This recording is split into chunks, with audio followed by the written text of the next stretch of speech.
one who not do what he. And I think I have ever said this. At the beginning, when the Burundi forces went to the north of Kivu North, Goma and other things. When we learned it, we learned about it through intelligence.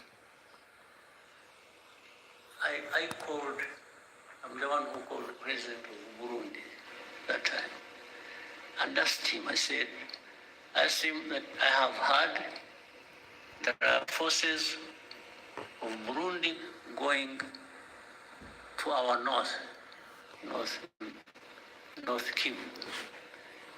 I said, why would you be, and I told him, I said, there have also been these accusations that Burundi, in a way, has been associated with this FDLR. Much earlier, before there had been some, we remember in Inyungwe area when there was, there were reports of, and there were incursions from Burundi, some group called this, they have some name. FLN. They are coming from there. So I said, but I have heard on that association of Burundi with FDLR. Now I'm hearing that you are sending forces to North Kivu. I said, President, is this true? The man said, no. It was like, who told you? There is nothing like that. In fact, he insisted, he told me I should check, I should cross-check my information. That those people who just want to cause problems, must be people who told me lies, and so on and so forth. I said, President, I will take your word. Much as I think the reports I received were credible. But I will take your word for it. I mean, a couple of weeks after, they were captured in the North Kivu.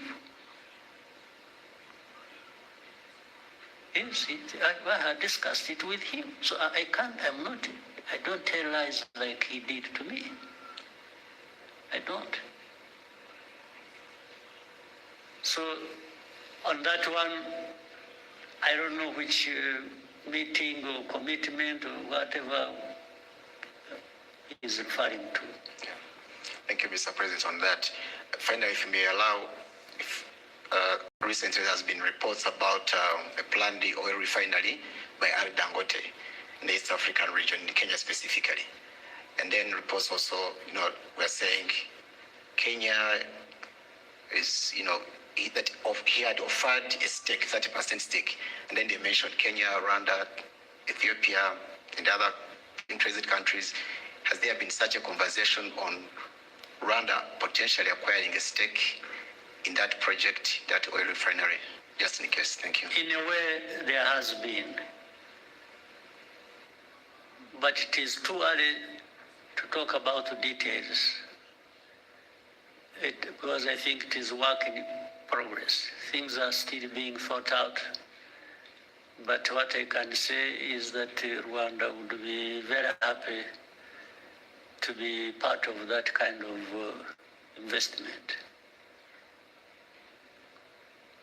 Thank you, Excellency. I'll take another question. Yes, Miriam?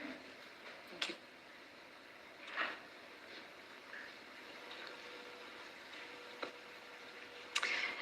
Hello, my name is Mariam, and I'm a content creator from Morocco. I have been cycling around the continent for the last 3 years, crossing 34 African countries. And while traveling, I saw how... Congratulations. Thank you so much. And while cycling, I saw how much it was challenging and expensive to cross borders. And especially Rwanda. Rwanda was visa-free, so I was glad this I thought it was challenging in terms of mountains and... No, the physical challenge was easier than the borders crossing. Okay. Interesting. Yeah, so while crossing, I saw how this limits African connection with each others, Yeah. and but we saw how Rwanda was example of African interaction and making it easier, like for African to cross the country or visit the country. And my question for Your Excellency: what's the example of the the mindsets you can give like to African leaders to make it easier for Africans to connect and build opportunities together? Thank you. Right. Well, to begin with, I don't want even remotely to be perceived like I'm thinking for other people. I think for myself, and together with Rwandans, we think for ourselves. We can think together with us if they want, so if they invite us, if they think it is helpful. But we always want to do our best at home here. But in the meetings we have had, and there have been several at different government official levels of different countries on our continent, to talk about this visa-free or making really or ease of crossing borders and so on and so forth. We give our opinion, not only our opinion, but example of what we are doing for ourselves, so that other people either may, because what we are telling them, first we demonstrate that we have not encountered any serious problems by making it easy for people to cross our border, in or out. We just demonstrated that. We haven't found any problems. What we have discovered are only benefits. And that's what we share with the people. We tell them, for us, in our experience, we have discovered the benefits. And we tell our brothers and sisters, why wouldn't you want these benefits yourselves? But that's where we stop, because we can't do anything for anybody else. So, yeah, we keep doing what we think is best for us, or even for the continent, that is within our means, and keep sharing it, and keep looking forward to working together with others in the continent to do really what is expected. That's the only thing we can do.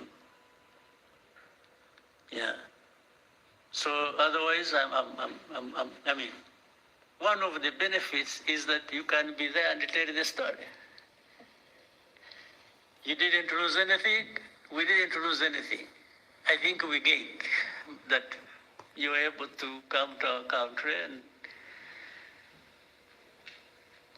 do whatever you want to do, and you will leave when you want to leave, and maybe come back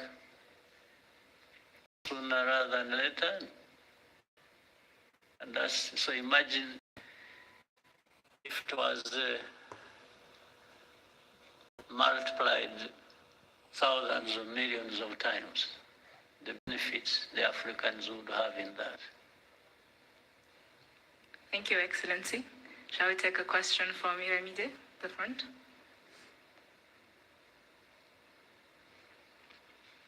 The front.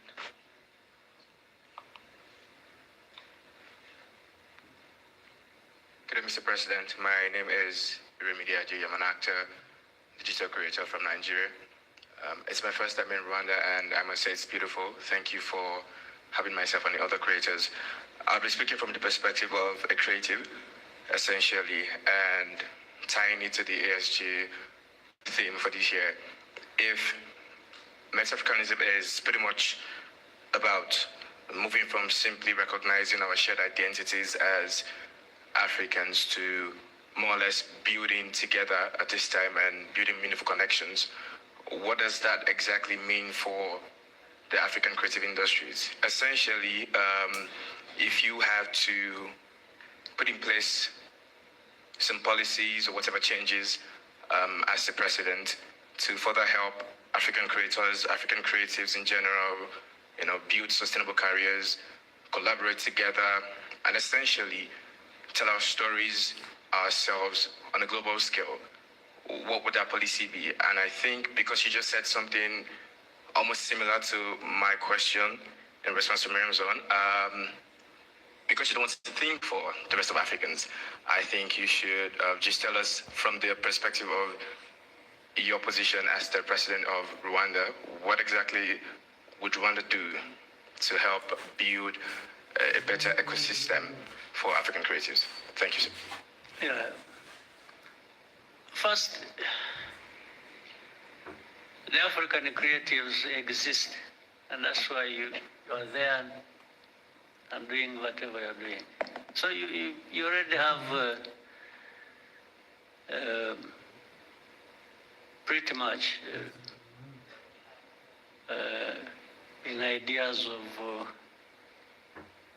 what could be done. In fact, I would even flip the question and ask you, since you started the journey yourself, and it's a good thing that you really happen to be, and with all the work you've done, or what you've gone through, what are the hindrances you've encountered on the way that you thought and said, no, but if this thing was not like this, maybe I would do better, I would be better in service of the creative industry. So bear that in mind as well, because that helps me to say, oh, so meaning the task is for both of us. You tell me from your experience, and I will respond to that with my responsibility at the policy level to make sure that the obstacles you meet maybe shouldn't be there, and therefore they should be removed. You see what I mean? Yes. This conversation is already useful. You are there, and like others who raise it, whether it is the AFCFTA or the lady from Morocco who was riding through this country, and the creative, and so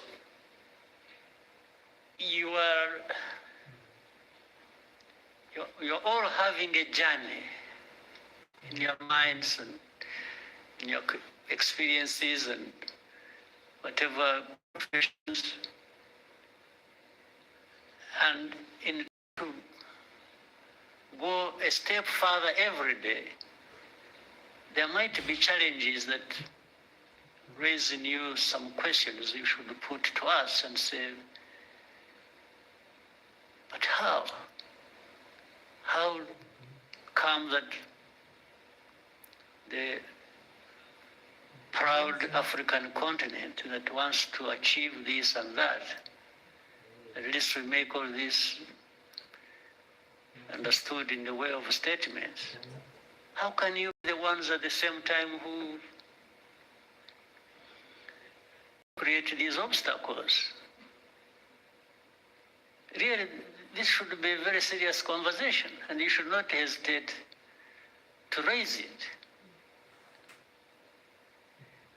Rather than for me to say, as the president, I will try and do this and do that. Maybe some of the things I even have in mind to do are not answering your questions. Yes, I want, give us what you think, and then let's talk about it. Let's find a way to, right? You want to give him a microphone, he wants to say something.